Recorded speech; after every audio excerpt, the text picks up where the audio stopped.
오늘 읽은 본문을 중심으로 빈 무덤 승리의 소식이라는 제목으로 하나님의 말씀을 나누도록 하겠습니다. 오늘은 예수 그리스도의 순환과 죽음 이후 성경의 약속대로 3일 만에 부활하심을 기념하는 부활주일입니다.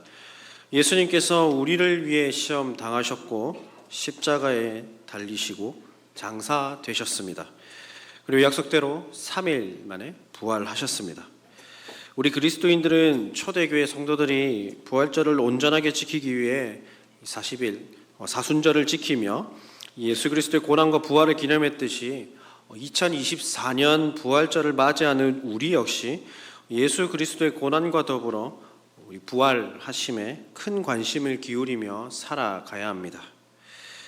죄를 알지 못하시는 예수님께서 재판을 받으시고 고난당하시고 십자가에 못 박혀 죽으셨습니다.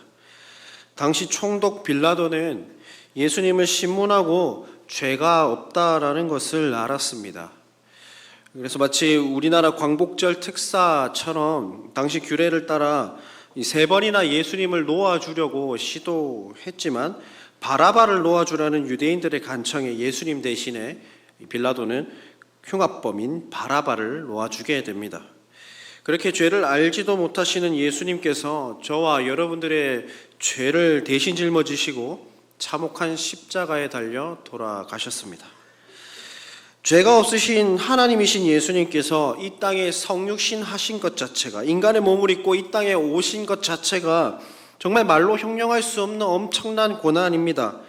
그런데 저주받을 그 십자가에 달려서 그 저주를 생명으로, 회복으로 바꾸셨습니다. 우리가 고난주의를 보내고 고난 주간을 지키며 예수님의 고난과 죽음을 특별하게 생각하는 이유가 바로 죄가 없으신 분이 하나님의 진노를 온전히 모조리 다 짊어지셨기 때문입니다. 그래서 하이델베르크 요리문답 37문답에서 예수님의 이러한 고난을 두고 유일한 화목제물이신 예수님이라고 표현을 하고 있습니다. 우리 예수님께서는 우리 몸과 영혼을 저주로부터 구원하시기 위해, 사망으로부터 건져내시기 위해 친히 십자가에 달리시고 숨지셨습니다. 그리고 공회의원인 아리마대 사람 요셉에 의해 장사 지내신 바 되셨습니다.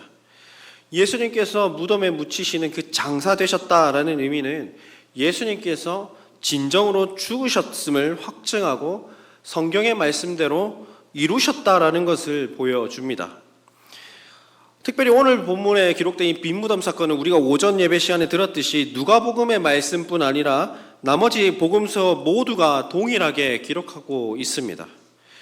복음서의 저자들이 이를 명백하게 기록하고 있는 이유가 무엇일까요?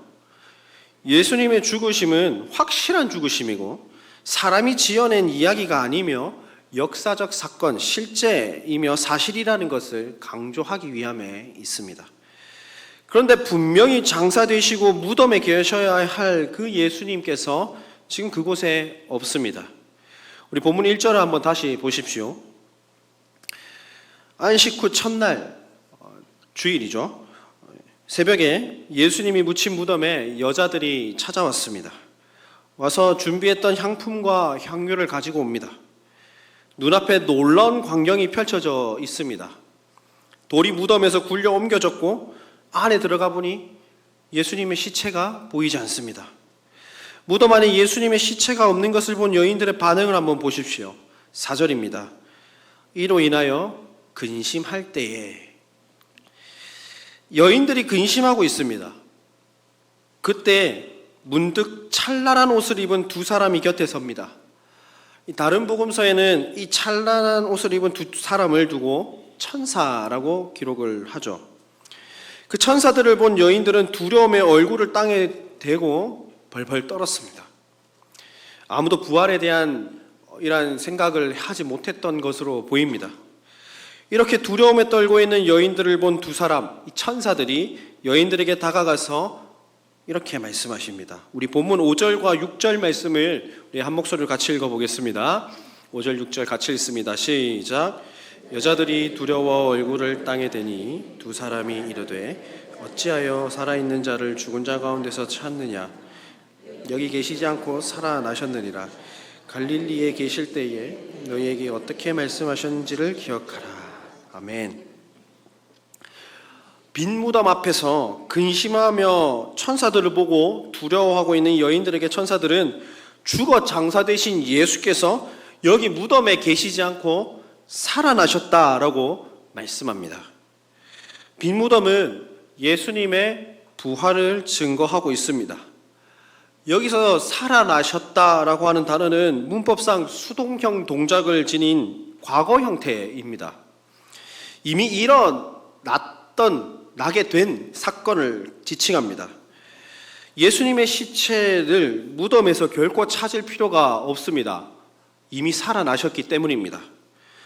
동시에 예수님의 부활은 하나님께서 하신 일임을 알려줍니다.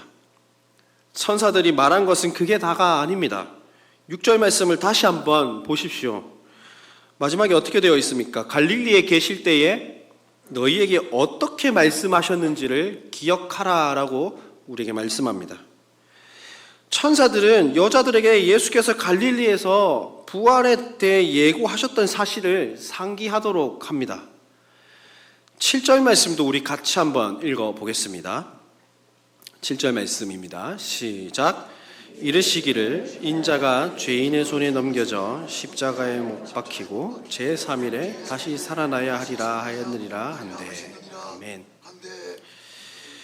예수께서 갈릴리에서 말씀하신 것은 다름 아닌 예수님께서 친히 몇 번이고 가르치셨던 죽으심과 3일 만에 부활하실 것에 대한 내용입니다. 이 짧은 구절은 예수님의 부활이 예수님께서 가르치신 말씀에 근거한다라는 사실을 우리에게 알려줍니다. 그런데 여러분들 한번 잘 생각해 보십시오. 성경에 죽었던 사람이 다시 살아나는 이야기가 예수님밖에 없습니까? 좀 더 있지 않습니까? 대표적으로 사르밧 과부의 아들이 살아난 이야기, 나사로의 다시 살아난 이야기, 회당장 야이로의 딸이 달리다 구음하니 일어난 그 이야기, 제법 많이 등장합니다. 그런데 중요한 점은 이 모든 이야기들이 마치 자다가 일어난 듯한 제스처를 취하고 있을 뿐 아니라 죽어 있는 동안 경험한 당사자들의 어떤 경험은 철저히 침묵하고 있다라는 것입니다. 또한 당시 이들은 생명을 회복했지만 죽음을 완전히 이겨내지는 못했습니다. 이들 모두 언젠간 죽었을 겁니다. 하지만 예수님께서는 죽었다가 지금 살아나셨고 지금 어디에 계십니까? 승천하셔서 하나님 보좌 우편에 앉아 계십니다. 예수님께서는 죽임을 당하셨지만 결코 그 죽음이 그분을 가둘 수 없습니다. 그렇기 때문에 부활하셨고 성경의 다른 부활 이야기와 달리 다시 죽음을 맞이했다라는 그러한 기록이 결코 없습니다.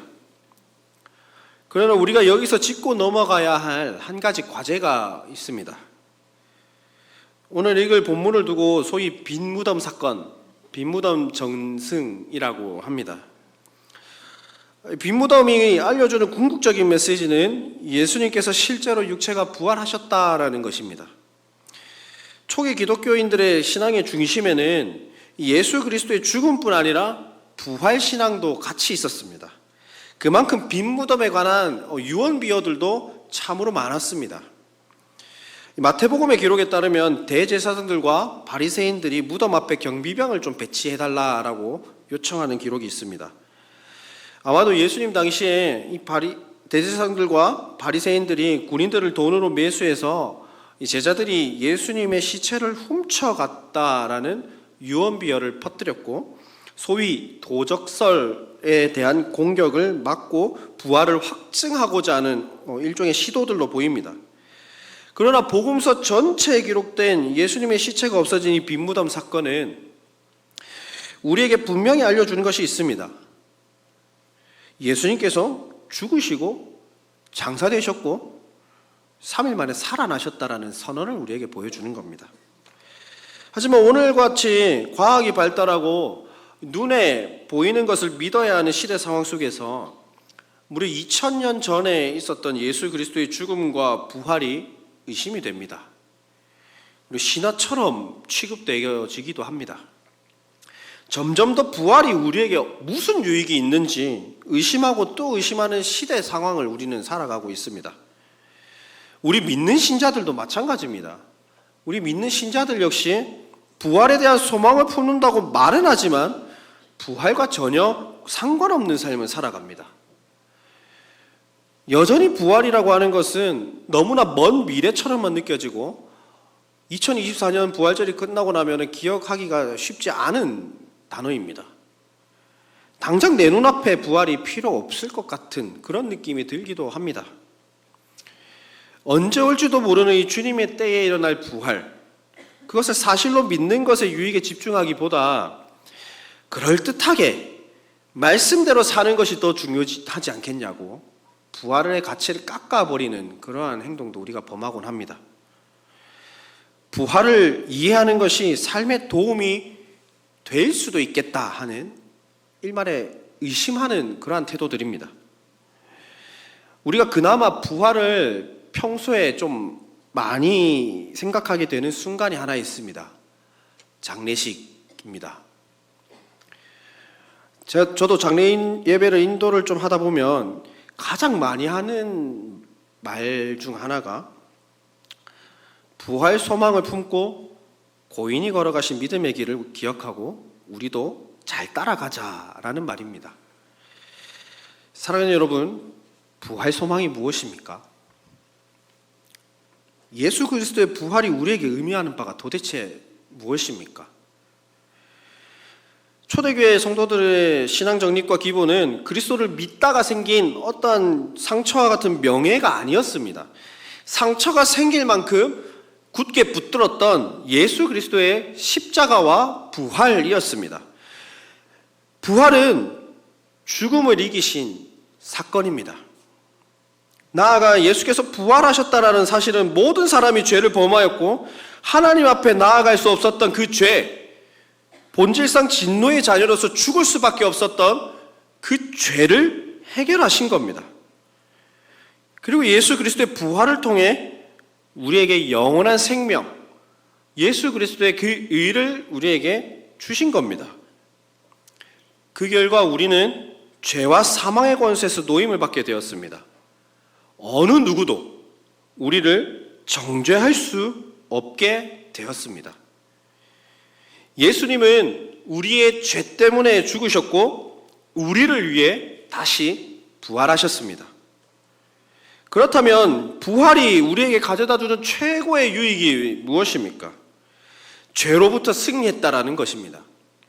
죄를 해결하신 예수 그리스도의 죽음으로 획득한 의에 우리가 동참하게 하시고 예수님의 부활을 통해 그 일을 우리에게 나누어 주시는 것에 있습니다. 로마서 4장 25절 말씀입니다. 제가 봉독해 드리겠습니다. 예수는 우리가 범죄한 것 때문에 내줌이 되고 또한 우리를 의롭다 하시기 위하여 살아나셨느니라. 아멘. 예수님은 우리 죄 때문에 십자가 모진 고난 당하셨습니다. 그리고 우리를 의롭다 하시기 위해 우리에게 생명을 주시기 위해 다시 부활하셨습니다. 예수 그리스도의 부활은 이처럼 우리에게 의로운 삶, 새로운 생명을 입은 삶을 살아내도록 새 창조의 삶을 우리에게 허락하셨습니다. 지난주 금요기도회 때 본문 요한복음 11장 나사로의 부활 이야기에서 마르다가 놓쳤던 것이 무엇입니까? 나사로의 부활이 단지 먼 미래에 주님 다시 오실 그날의 부활로만 여겼던 것에 있습니다. 하지만 과거에 일어난 예수 그리스도의 부활이 오늘날 우리에게 영생의 소망을 품게 하고 나아가서 먼 미래에 그리스도와 더불어 먹을 참 소망을 주도록 능력으로 역사하신다는 사실을 기억해야 됩니다. 마리아와 요한나, 야고보의 모친 마리아와 또 다른 여자들은 우리가 읽었던 7절 본문에 이어서 예수님의 부활에 대한 말씀을 기억한 것 같습니다.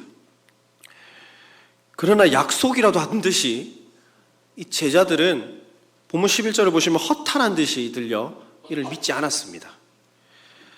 허탄하다, 이 단어를 원어적으로 풀어보면 여자들이 보고 전하고 있는 이 부활의 소식을 제자들이 듣고선 헛소리라고 생각한다는 것에 있습니다. 오전에 들었던 병행 부문인 요한복음 20장의 증언대로 제자들 중 그 누구도 내가 다시 살아나야 하리라 하고 하신 그 주님의 말씀을 기억한 사람이 단 한 명도 없었습니다. 심지어 부활하셨다는 그 소식을 듣고 온 여자들의 말에 헛소리라고 생각하고 듣지 않았습니다. 예수님께서 예루살렘에 입성하셨을 때 마치 거대한 로마 제국을 무찌를 왕처럼 생각을 했을지도 모르겠습니다. 그렇다 보니까 너무나 허무하게 가신 예수님이 이렇게나 빨리 약속하셨다 할지라도 그렇게 빨리 살아나실 거라고 누가 상상이라도 했겠습니까? 하지만 물고기 2마리와 보리떡 5개로 5,000명을 먹였던 기적을 보이신 예수님입니다. 풍랑을 잠잠케 하신 예수님이죠. 여러 가지 표적을 보이셨습니다. 그래서 제자들 포함한 많은 무리들이 따르던 예수님이었습니다. 예수님은 공생의 3년 기간 동안 제자들뿐 아니라 무리들에게 순환과 부활을 계속해서 가르치셨습니다. 예수님의 순환과 부활은 사람의 죄의 문제를 해결하고 새 생명을 허락하시겠다는 승리의 약속을 우리에게 주시겠다는 약속과 확신이었습니다. 그러나 빈 무덤을 본 그들의 반응은 어떠합니까? 두려움과 의심밖에 남아있지 않습니다. 예수님의 시체가 없어진 것을 보고 두려워하던 여인들과 헛소리라고 무시하던 제자들의 반응은 우리처럼 예수님의 부활을 믿기는 하되 설마 라고 생각하고 의심하던 자들의 태도가 아닐까 이렇게 생각이 들기도 합니다. 예수님의 시체를 도둑 맞았다는 일종의 도적설, 예수님이 죽지 않으시고 잠시 기절하셨다 하는 기절설 등 빈무덤 논쟁이 생길 만큼 이 빈무덤 사건이 굉장히 큰 충격으로 다가왔을 수도 있겠다 싶습니다. 그렇지만 우리에게 빈무덤이 나타내 보이는 예수 그리스도의 부활, 그것은 죽음을 이기신 예수께서 다시 살아나셨다는 기쁨의 소식, 승리의 소식입니다. 사도 바울은 고린도전서 15장 3절에서 성경대로 예수께서 우리 죄를 위해 죽으시고 장사되셔서 게바와 12제자와 500여 형제들에게 일시적으로 보이셨다라고 기록합니다. 성경이 증언하는 바처럼 예수님의 부활은 지어낸 허구가 아니라 성경대로 응하여진 실제 역사 사건입니다. 예수님께서 능력으로 부활하셨습니다. 이로 말미암아 예수 그리스도의 의가 우리에게 주어졌고 새 생명을 우리에게 주셨다는 그 소식은 우리에게 엄청난 승리의 소식, 엄청난 유익이라는 사실을 기억하시기를 바랍니다. 오늘 이 빈무덤 사건 속에 담긴 예수 그리스도의 부활 사건은 단순히 절망과 패배, 시체가 사라졌다는 암울한 소식, 두려운 소식이 결코 아닙니다. 우리에게 하나님이 주시는 영원한 승리를 위한 발걸음이며 우리의 신앙의 핵심이요 기초가 되는 발판이라는 사실을 기억하시기를 바랍니다. 사랑하는 성도 여러분, 예수 그리스도의 부활은 영광스러운 부활입니다. 그리고 우리의 부활의 보증이 됩니다. 나아가 우리의 승리의 소식이 됩니다. 우리 이번 달 암송 구절 오늘 오전에 함께 외웠죠. 고린도전서 15장 20절 말씀 우리 한번 같이 읽어볼까요? 한번 기억나시죠? 같이 한번 해보겠습니다. 시작. 그러나 이제 그리스도께서 죽은 자 가운데서 다시 살아나사 잠자는 자들의 첫 열매가 되셨도다. 아멘. 하나님이 태초에 사람을 하나님의 형상대로 지으셨습니다. 그러나 첫사람 아담이 범죄한 후 하나님의 형상을 잃어버린 우리는 어둠에 갇힌 자가 되었습니다. 죄에 속한 사망의 노예가 되었습니다. 그러나 하나님이신 예수 그리스도께서 이 땅에 성육신하시고 낮아지셨고 온갖 고초를 당하시고 결국 십자가에 달려 죽기까지 하셨습니다.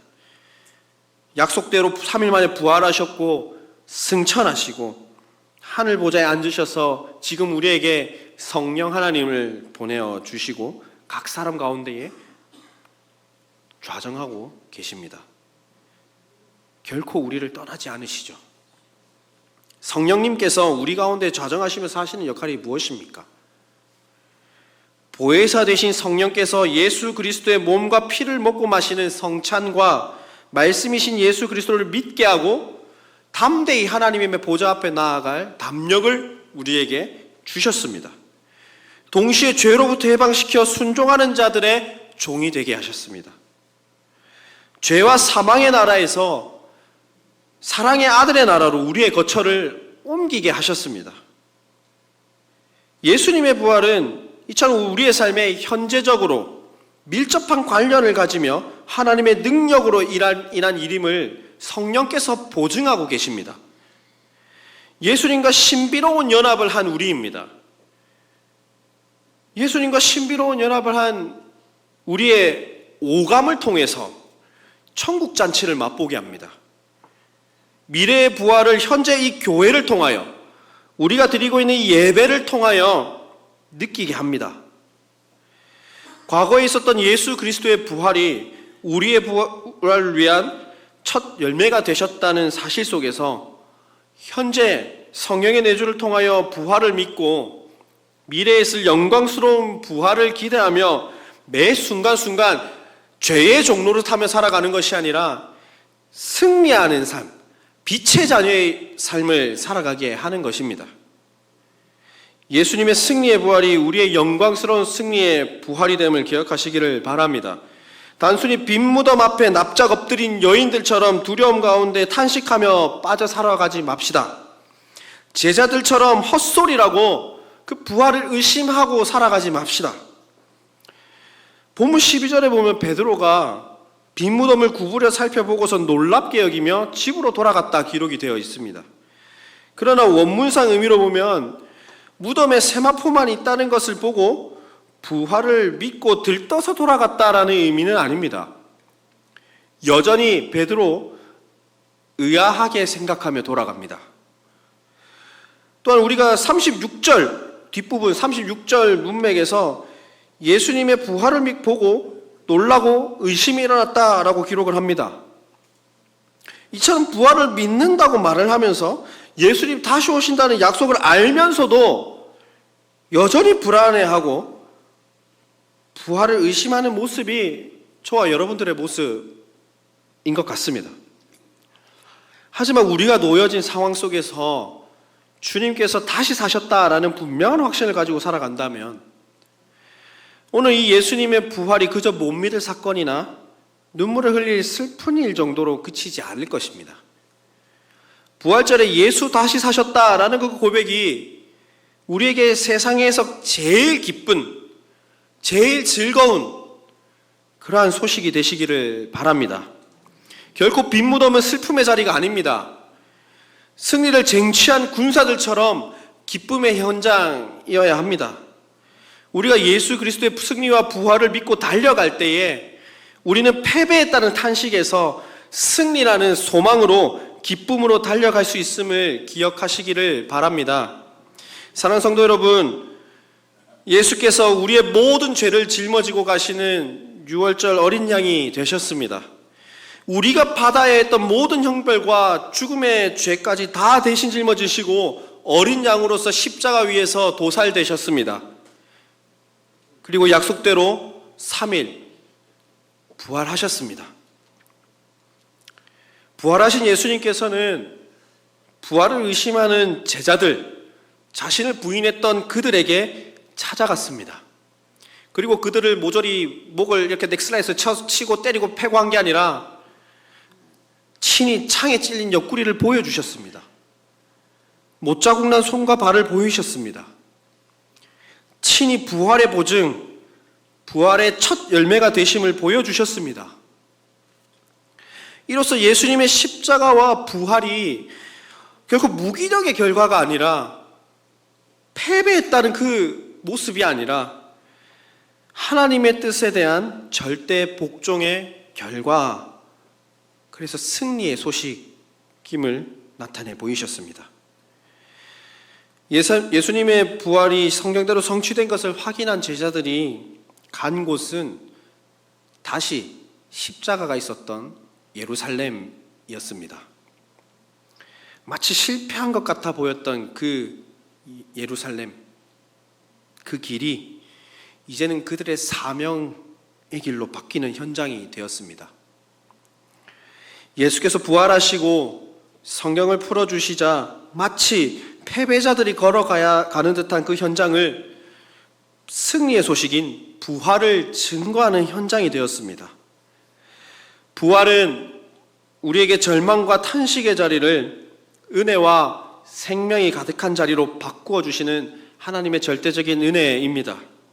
원어고 바라옵기는 오늘 이 자리, 매 예배 시간을 통해 부활을 믿고 경험하는 저와 여러분들이 이미 부활의 기쁨을 누리고 확신한다면, 그래서 부활에 동참한 자가 되었다면 부활의 기쁨을 전하고 증거하며 부활의 증인된 삶을 살아가시기를 바랍니다. 거기가 바로 우리가 부활하신 주님을 마주해야 할 자리입니다. 우리가 두려워하고 무서워할 그 빈 무덤, 슬픔처럼 여겨지는 그 빈 무덤의 자리가 우리의 기쁨의 자리가 되었다, 승리의 자리가 되었다라는 그 사실을 기억함으로 부활을 날마다 찬양하고 날마다 예수 그리스도를 높이고 늘 성전에서 찬양하는 저와 여러분 되시기를 간절히 소망합니다. 말씀을 맺습니다. 사랑하는 성도 여러분, 우리 주님 다시 사셨습니다. 우리 예수님 죽음을 이기시고 죄와 사망의 권세를 이기셨습니다. 우리를 유혹하는 사탄 마귀의 머리를 단번에 깨부셨습니다. 우리에게 승리를 허락하시고 우리 역시 죽음을 이기고 주님을 따라 영광스러운 옷을 입고 다시 살아날 것입니다. 빈 무덤은 더 이상 슬픔과 탄식, 두려움의 자리가 아니라 기쁨과 소망, 희망의 자리임을 기억하시기를 바랍니다. 지금 우리가 경험하는 여러 고난들, 여러 어려움들, 우리가 너무나 잘 알듯이 우리가 그 자리에서 믿음을 고백해야 하는 자리입니다. 우리의 빈 무덤이 되는 그 자리입니다. 실패한 듯 보여도 절망하지 마십시오. 예수께서 다시 사셨습니다. 죄와 저주로부터 예수 부활하셨다는 승리의 소식을 듣고 기쁨으로 우리 함께 생명의 길로 다시 달려갑시다.